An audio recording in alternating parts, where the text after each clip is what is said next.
Assalamualaikum warahmatullahi wabarakatuh. Oke, mari kita lanjutkan saja cerita kali ini, guys. Oke. Bab 811 sampai 812. Bab 811 Aku salah mengatakannya. Pihak lain bereaksi dengan cepat, dan bila tajam aslinya mengarah lurus ke bawah dan memotong jari Ji Fei. Jika benar-benar terpotong, jari tersebut akan patah.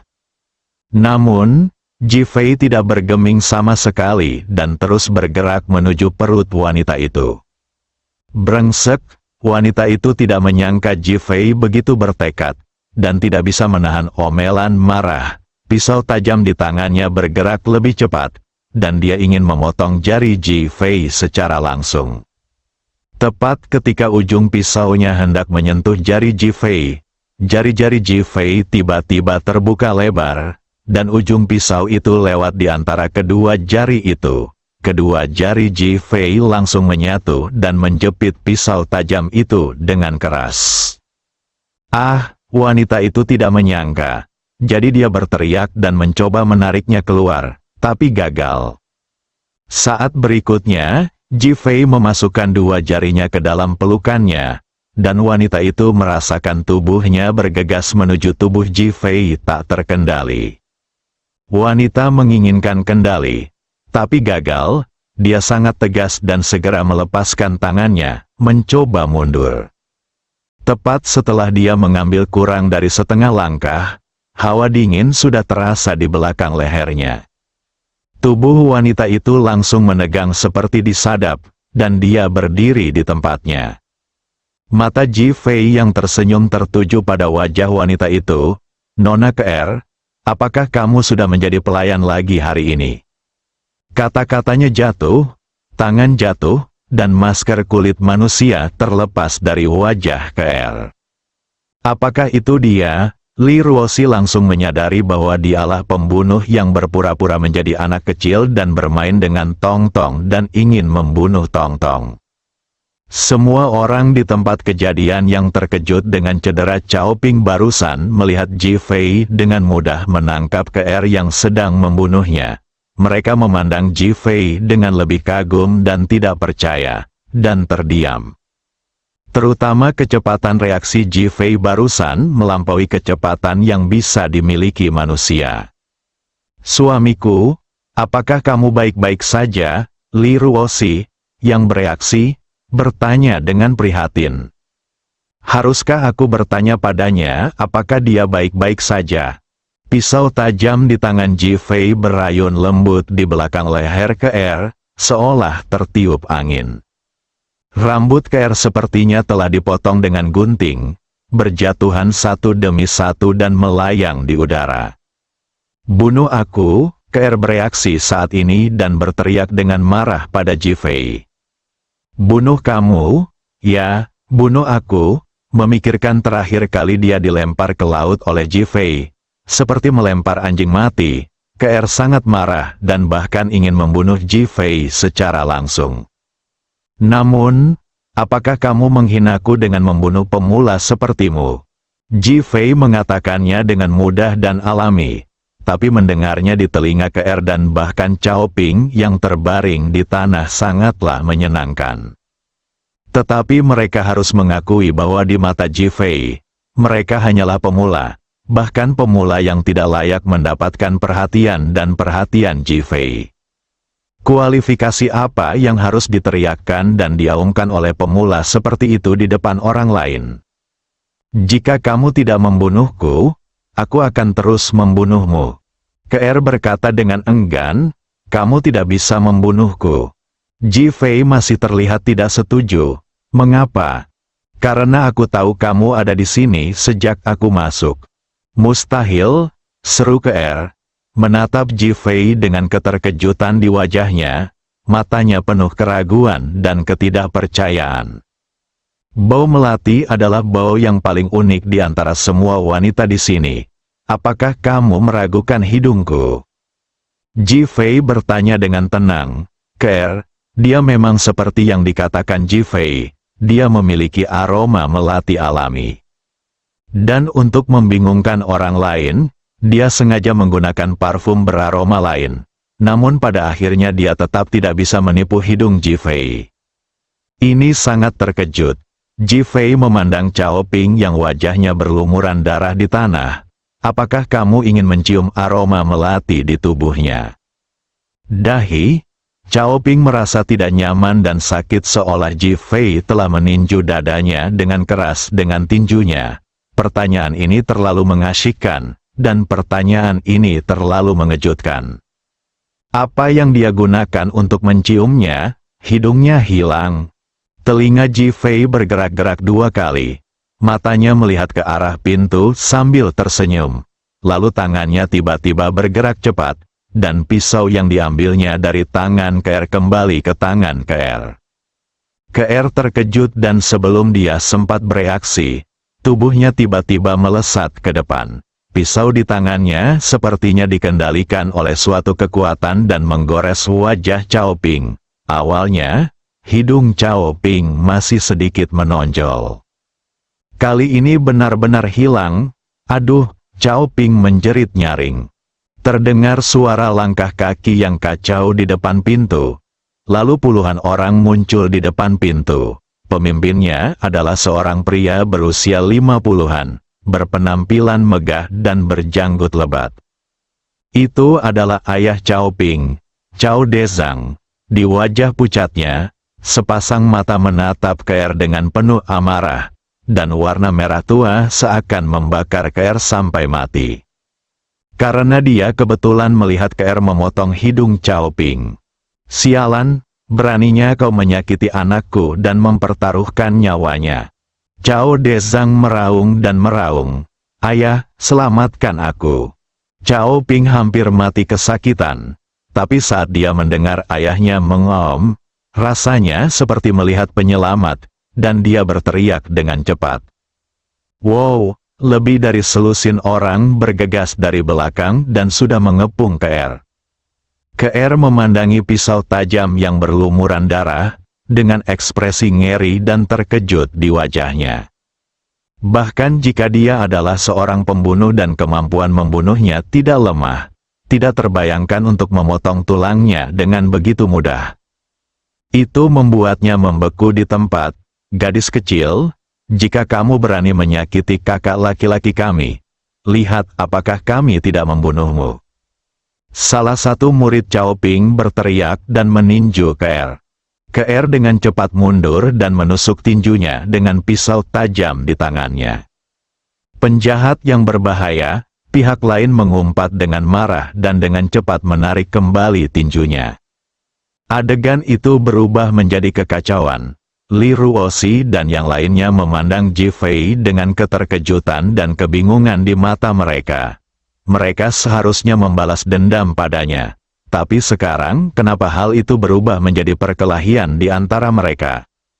Ji Fei dengan tenang mengambil makanan itu dan memakannya dengan tenang. Seolah semuanya tidak ada hubungannya dengan dia. Cao Dezang telah meminta seseorang untuk membantu Cao Ping berdiri. Apakah itu gadis kecil yang menyakitimu? Ia melihat bahwa meskipun ilmu bela diri KR luar biasa, namun ia mudah untuk dihadapi. Sehingga wajahnya penuh dengan arogansi, bahkan ia memiliki aura cepat berlutut untuk memohon ampun. Ayah, bukan hanya dia, tapi terutama Ji Fei. Cao Ping mengangkat tangannya dan menunjuk ke arah Ji Fei. Mata Cao Dezang telah tertuju pada Ji Fei, dan dia merasakan matanya bersinar pada pandangan pertama. Dia mengenakan setelan merek terkenal dan memancarkan aura tingkat tinggi ke seluruh tubuhnya memiliki. Hanya dia menatap Cao Ping dengan mata bertanya-tanya. Karena ini seorang pemuda, bagaimana dia bisa menyakiti putranya? Ayah, orang ini hanyalah menantu dari rumah ke rumah, dan aku ditipu olehnya. Cao Ping tidak ingin ayahnya bingung, dan dia tidak ingin membuat orang lain takut. Jadi dia menurunkan status Ji Fei. Cao Dezang memandang Ji Fei, mengapa kamu menyakiti anakku? Ini tentang membuat dia memenuhi reputasinya. Ji Fei berkata sambil tersenyum, apa maksudnya? Cao Ping, aku hanya ingin memuaskan karakter Ping dalam namaku dan membuatnya aman. Dahi, hati Cao Dezang penuh dengan rumput dan lumpur, dan hidungnya hilang, tapi dia tetap menyebut dirinya aman. Aku salah mengatakannya. Ji Fei menepuk kepalanya dan berkata lagi. Bab 812 balas dendam. Untuk suamiku. Cao Dezang menatap Ji Fei, ingin mendengar apa yang dia katakan salah. Menurutnya, Ji Fei mengakui kesalahannya dan menunjukkan kelemahannya. Tetapi, untuk membuat wajahnya menjadi kue pipih, kata-kata Ji Fei terdengar pelan. Cao Dezang. Dia berdiri di tempat dan tidak berbicara lama. Bukannya dia tidak mau bicara, tapi dia tidak tahu harus berkata apa. Kata-kata Ji Fei terlalu lugas, terlalu sederhana, dan terlalu memalukan. Terutama putranya Cao Ping, yang wajahnya benar-benar menjadi kue pipih sekarang. Dia sekarang berpikir, jika dia dipanggil Cao Gao, apakah dia akan menjadi pembuat kue? Sial, bukankah kamu mengolok-olok anakmu sendiri? Nak, maukah kamu mendaftar di kota Ningjiang? Kecuali keluarga besar seperti keluarga Zhou di masa lalu, Cao Dezang tidak tahu siapa yang berani menyinggung perasaannya seperti ini. Bahkan grup Hongke pun akan bersikap sopan kepada mereka. Tapi hari ini, dia akan menindasku sampai ekstrim. Dia benar-benar marah. Dan dia benar-benar akan mengawal. Ji Fei perlahan mengumumkan namanya. Saya belum pernah mendengarnya. Cao Dezang merespons secara langsung. Pemimpin Cao, berhentilah bicara omong kosong dengannya dan pukul saja dia sampai mati. Grup Ascendas kami akan memberimu biaya sponsorship. Ya, pukul dia sampai mati. Kita tidak bisa membiarkan dia terus berpura-pura. Bunuh dia. Kita tidak membutuhkan orang-orang seperti itu di kota Ningjiang. Yang kita butuhkan adalah pahlawan seperti pemimpin Cao dari aliansi seni bela diri. Banyak penonton di tempat kejadian melihat kedatangan Cao Dezang dan ingin menjilat aliansi seni bela diri dan membuat Cao Dezang teguh dalam tekadnya untuk membunuh Ji Fei. Kemarahan Cao Dezang benar-benar berkobar, dan dia menatap Ji Fei. Aku tidak peduli siapa kamu. Di mataku, kamulah yang pantas mati. Ji Fei tersenyum dan mengangguk. Izinkan saya mengingatkan Anda tentang sesuatu. Ada apa? Ji Fei berkata dengan tenang. Saya pergi ke kota Nancy beberapa hari yang lalu. Bagaimana jika aku pergi ke kota Nancy? Cao Dezang mengatakannya secara langsung tanpa berpikir. Tapi saat dia selesai berbicara, ekspresi terkejut muncul di wajahnya, dan dia tiba-tiba teringat kehancuran Liga Seni Bela Diri kota Nancy. Kamu, apakah kamu itu Ji Fei? Ada sedikit keraguan dan kepastian dalam nada bicaranya. Ji Fei tersenyum dan mengangguk. Ya, saya adalah Ji Fei. Ji Fei yang sangat disukai aliansi seni bela diri Anda. Dia berbicara secara alami dan mudah, dengan sedikit ejekan.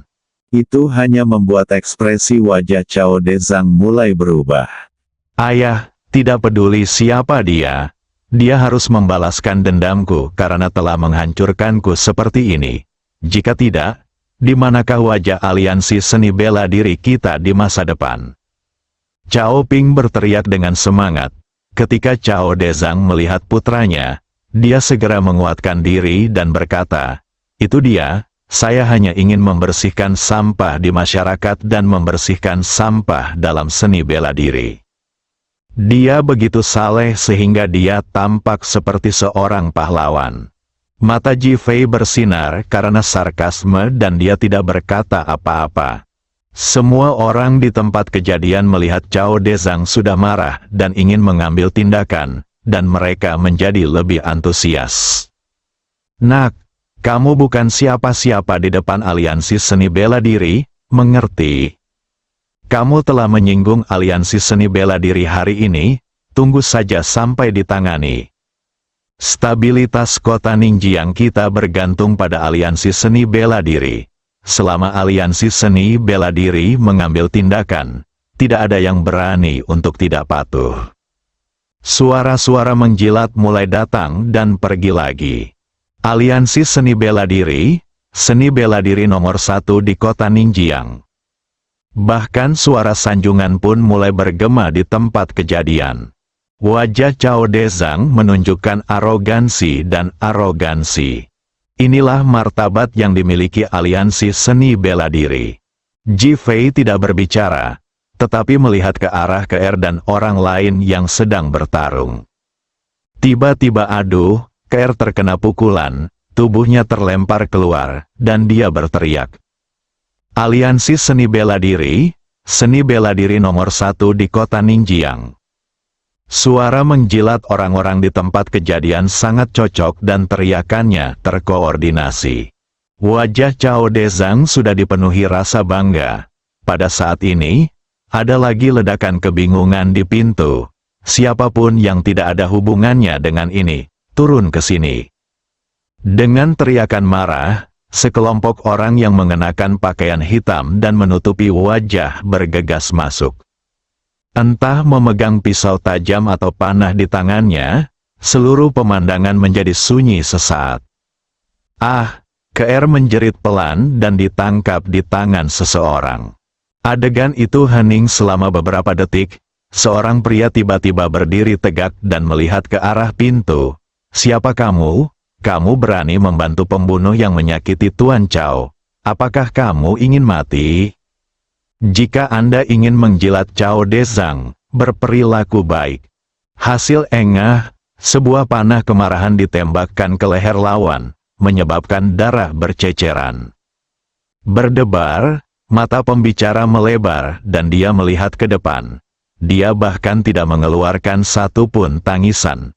Wajahnya penuh rasa tidak percaya dan tak terbayangkan, dan dia jatuh ke tanah telentang. Adegan itu hening beberapa saat, kemudian terbunuh, jeritan teror tiba-tiba terdengar. Hidung Cao Ping baru saja terjadi di sini, tapi dibandingkan dengan apa yang terjadi di depannya, itu bukan apa-apa. Ini membunuh, dan dia masih sangat kejam dalam membunuh orang. Bahkan murid dari aliansi seni bela diri menunjukkan ketakutan di wajah mereka. Dan mereka semua memandang Cao Dezang dengan ekspresi bertanya-tanya. Pihak lain punya senjata dan sangat kejam. Siapa yang mau mati, teruslah berdiri. Suara dingin pria yang menangkap KR bergema di ruangan itu. Semua orang di tempat kejadian yang awalnya ingin berteriak terdiam. Banyak orang bahkan menutupi kepala, berjongkok di tanah, dan membenamkan diri di antara kedua kaki mereka. Pada akhirnya, hanya anggota aliansi seni bela diri dan Ji Fei serta lainnya yang duduk di meja utama yang tersisa tanpa reaksi apapun. Huo Lei sedikit takut pada awalnya, tapi melihat ketenangan Ji Fei, dia merasa nyaman dan tidak bergerak. Tidak tahu kenapa, Ji Fei membuatnya merasa sangat aman. Adapun Seng Lingyun dan Li Ruoxi, mereka sama-sama akrab dengan Ji Fei dan mengetahui kemampuan Ji Fei, jadi wajar saja mereka tidak akan takut. Ketenangan Gu Qingzong memang di luar dugaan semua orang, bahkan Ji Fei. Cao Dezang berdiri di sana sekarang, agak dilema. Tadi aku melihat KR memotong tulang hidung putranya, dan kini dia diselamatkan oleh teman-temannya. Ini apa yang harus dilakukan? Aliansi seni bela diri nomor 1 di kota Ningjiang.